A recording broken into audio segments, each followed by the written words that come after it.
All right, good morning, Seaman family. You probably have noticed that Miss Tucker is not at school. I am traveling back from Virginia, which means a few things. One, you're going to be on your best behavior. And two, we are not going to miss a beat in terms of preparing for our Unit 2 exam in a few weeks. So it is super important that you continue to work hard. You've seen your grades on the back wall.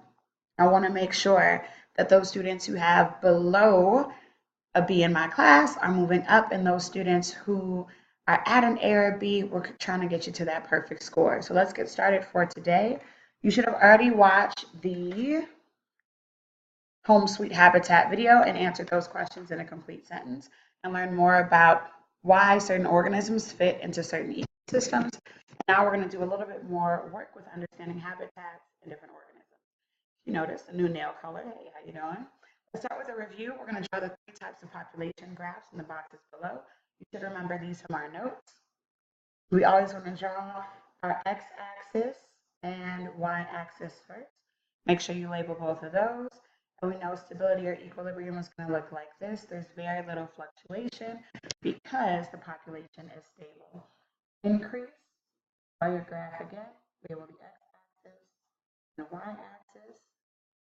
And the increase is going to have a line that's going up. And then we have our decrease.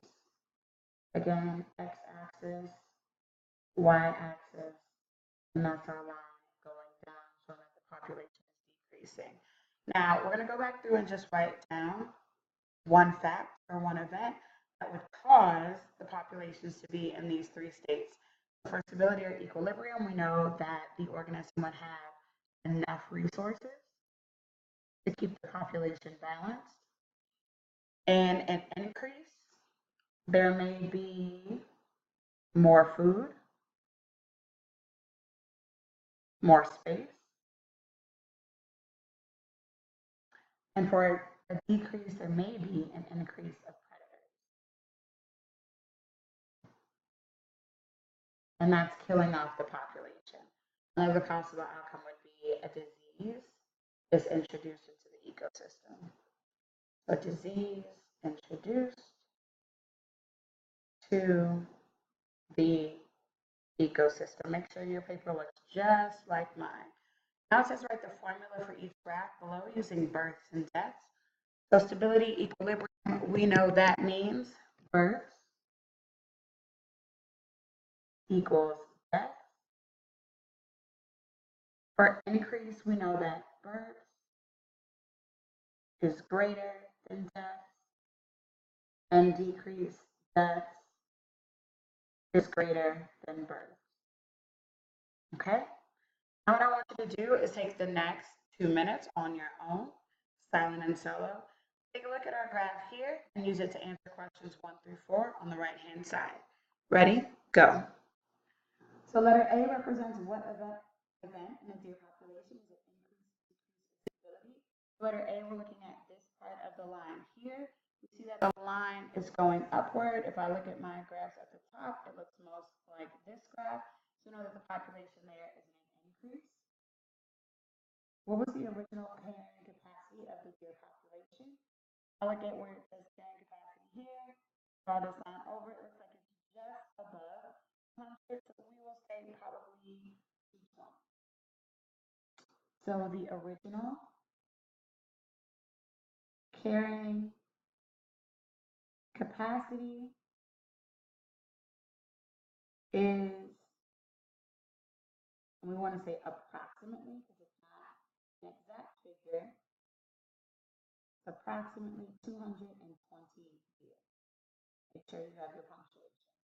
What happens to the deer population in October? So we look at October here, circle that part of the line. We know that if the line is sloping downward, there's a decrease in population. So we can say in October,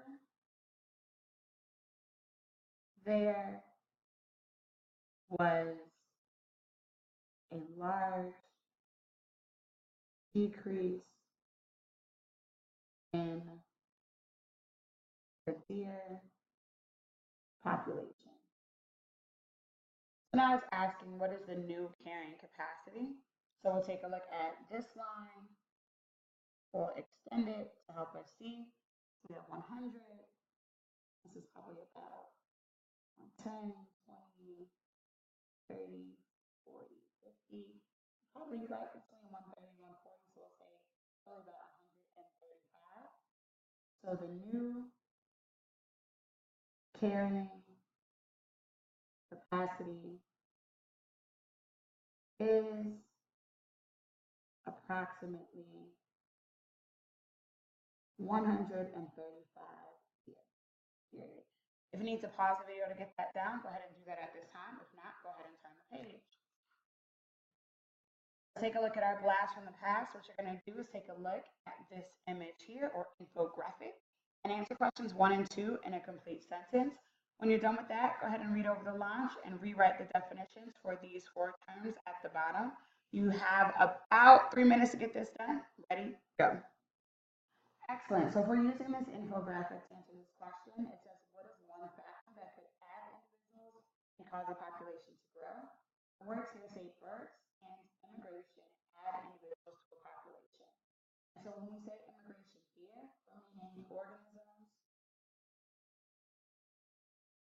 travel to a new location and join, make sure your paper looks like mine, other members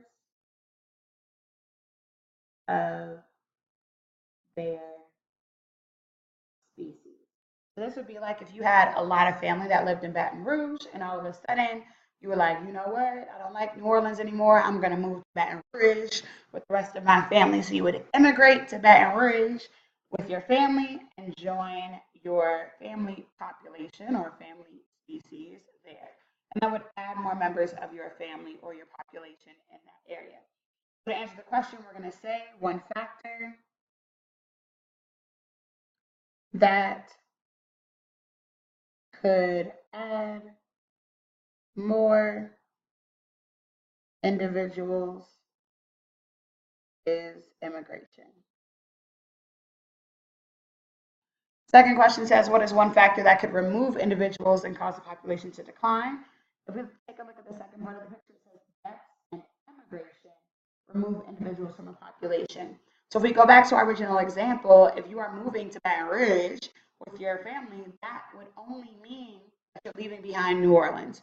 So the population in New Orleans is going to reduce while the population in Baton Rouge is going to increase. So one factor that would remove individuals is immigration. And I know you know this word because you went over it with my males when you're talking about push and pull factors for the reasons why people were leaving the United States. So you can see this is super, super important. And also why it's important that you realize that the words that you learn aren't just for one class. A lot of the concepts that we learn can go from social studies to math to ELA to science. Now let's jump down to the launch. Habitat is a natural environment in which an organism lives, provides food, shelter, protection, and mates for reproduction. Your habitat is New Orleans. Your habitat right now is my classroom. Next one, niche. The role that an organism plays in its environment. Your role, your niche is going to be a student. Limiting factor. Anything that prevents the growth of a population and an ecosystem. Or you can think of it as anything that's going to prevent the success of an organism. Extinction, when no more individuals of a species are alive. A species can never come back because there are no more members to reproduce or create new offspring. What I want you to do, Son and Solo, on your own, I want you to rewrite the definitions for these terms in your own words. What is a habitat, niche, limiting factor, extinction? You have 2 minutes to get that done and then turn the page. Alrighty, now the question that we're working on all week is how big can a population grow before individuals start dying off? Sad question, but one we need to understand if we are going to better understand how ecosystems work. So first, let's start with our background knowledge. Please track the paper as I read it aloud, and we're going to answer questions 1 through 4. Think about your home. You probably woke up this morning in your bed then got dressed for school. You may have looked in the fridge for some food, probably if you're like Ronald or Marmar, and hugged your parents goodbye before you left. These interactions all took place in your habitat. A habitat is the natural home or environment of a plant, animal, or other organism. Habitats provide organisms food, water, and shelter, and space to survive. Habitats contain both biotic and abiotic factors. All living things have different needs for survival. All living things also have different roles within their different habitats. This role that an organism plays in its environment is called its niche. In a predator-prey relationship, for example, wolves are able to keep the deer population from getting too big by preying on them. The wolf's niche is to be the top predator, keeping other populations in check from growing too big. If the deer population became too large, shrubs and plants that deer eat would start to dwindle and limit the amount of producers in the area. Anything that limits the amount of growth of a population is considered to be a limiting factor. A limiting factor could be the predators that eat one population, or it could be the amount of available food for another population to eat. Another example is the amount of space or sunlight for a plant to grow. Most organisms compete for limiting factors. When an entire species ends up competing for limiting factors on too large of a scale, the population could be wiped out. Extinction is when no more of a species is alive and that species never come back. Scientists do a careful job of monitoring all sorts of species in the wild to better understand if their population numbers are strong enough to support that organism being around on the planet for a long time. Now that we've finished our reading, you're going to answer questions 1 through 4. I'm going to give you a little bit of help on these questions. What is a habitat? You want to look here. What factors do habitats contain? You also want to look here. What is an animal's niche? You want to look here. And what is a limiting factor? You want to look here. You have 2 minutes. Be sure to answer each and every one of those questions in a complete sentence. Go. Alrighty, let's go over the answers to these questions. What is a habitat? You should have said a natural home or environment of any organism. Number 2, what factors do habitats contain? I'm looking for these 4 specifically. Food, water, shelter, and space. What is an animal's niche? The niche is the role an organism plays in its environment. And finally, what is a limiting factor? It's anything that limits the growth of a population. If you need to stop or pause to get these down, go ahead and do so. If not, turn the page. All right, ladies and gentlemen, take the next 5 minutes to answer questions 1 through 5 and the main idea on your own. 2 things I want to point out. 1, make sure that you're looking at each of the diagrams or infographics on this page to help you answer the questions. 2nd, do not forget the main idea box. The question for you to answer is, what does an organism rely on its habitat for? So what does it need its habitat for? Remember those 4 key things we talked about in the reading on the previous page. Again, 5 minutes, complete sentences, go. All right, let's go over the answers quickly. Where does the alligator live? The American alligator lives from Texas to North Carolina in the southern United States. So I'm referring to this section of Texas. If you want to name each state, you can. Louisiana, Mississippi, Alabama, Georgia. Okay, I got it, guys. South Carolina, North Carolina, and Florida. Ooh, that was tough. Number 2, what does the American alligator eat? The American alligator eats turtles, heron, this time we're talking about the bird, not the fish, raccoons, and frogs. Number 3, what is the habitat of the American alligator? A marsh or a swamp. If you said a mixture of land and water, I'll accept that as well.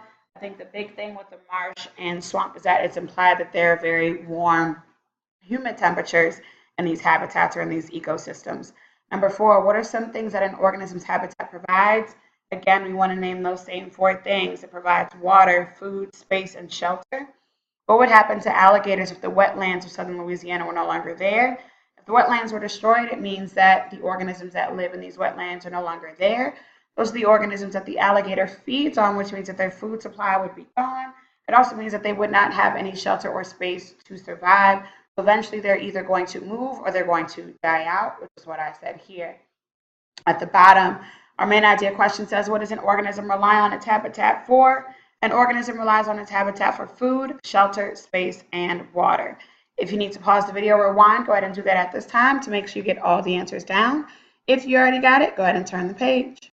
Alrighty, what I want you to do now is take the next 6 minutes and answer the questions for evidence dive 2 and evidence dive 3.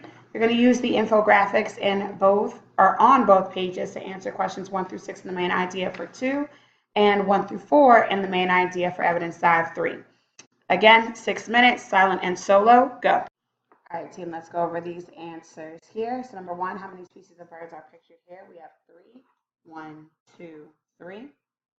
How many species of trees are there? Just one, the spruce tree. What part of the tree does the bay-breasted warbler feed on? The bay-breasted warbler feeds on the middle part of the tree, which you see here.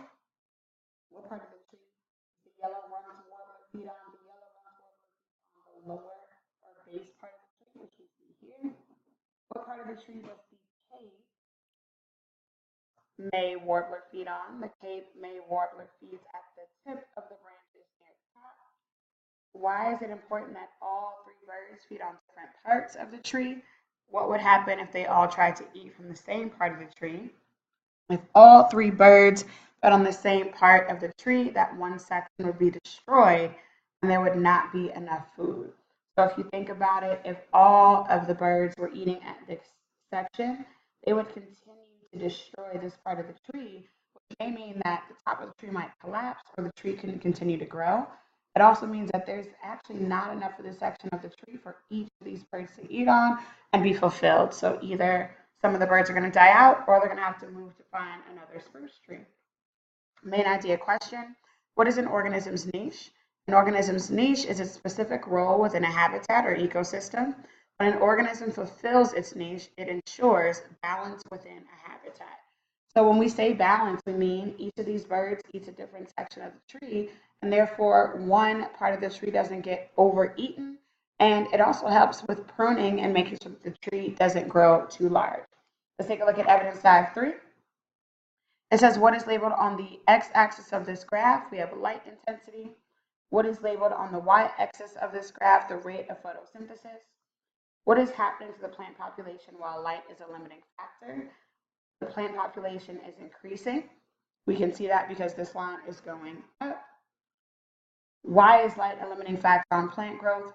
Plants need light to grow and make food for energy. Without it, they will die. So because light could potentially limit this organism's population, it is a limiting factor. Let's take a look at the main idea. It says, what is a limiting factor due to a population size? A limiting factor limits or controls a population size and its growth. There is a certain amount of available light for the plants in the ecosystem above. Too many producers may result in plants or trees growing too large and preventing other producers from receiving sunlight. Eventually, those producers which cannot receive sunlight will die out. So this limiting factor exists because plants need light. If they don't get enough light, they will die. Let's take a look at our X-ticket question for today. It says polar bears are classified as marine mammals because they spend most of their life on the solid sea ice covering the Arctic Ocean. They spend 50% of their time hunting for food, mostly preying on seals. They are considered talented swimmers. However, the first polar bear deaths by drowning were reported in 2007. Due to their having to swim farther to get to solid, packed ice because of the increasing temperatures on the planet, causing more ice melting into our oceans. What this is saying is that in the past, we've known polar bears to be great swimmers. In 2007, scientists began to find out that polar bears were actually drowning. They were drowning because they were having to swim larger distances to get to solid ice where they could do their hunting. Now, the reason why they could not find this solid ice is because temperatures around the globe are getting warmer, which is causing the ice that the polar bears hunt on to melt. So, describe the habitat, which is the ecosystem, the niche, its role, and a limiting factor for the polar bear. I'll repeat that one more time. Describe the habitat, niche, and limiting factor for the polar bear below. Those 3 things, make sure you use complete sentences. Define habitat, define niche, define a limiting factor in your answer. You can use your assignment from this morning, which was the Home Sweet Habitat, because it talks a little bit about polar bears there, as well as the rest of your packet. You have 10 minutes to finish your writing. Have a great day, team. If you finish early, what I really, truly want, what you're going to do is read your AR book. If you raise your hand and ask for permission, Ms. Brown may allow you to get on ST Math, but our number one priority is making sure that we increase our word count. I'm talking to you, Luis, all right? Talking to you. Have a great day, team. I will see you guys tomorrow. Bye-bye.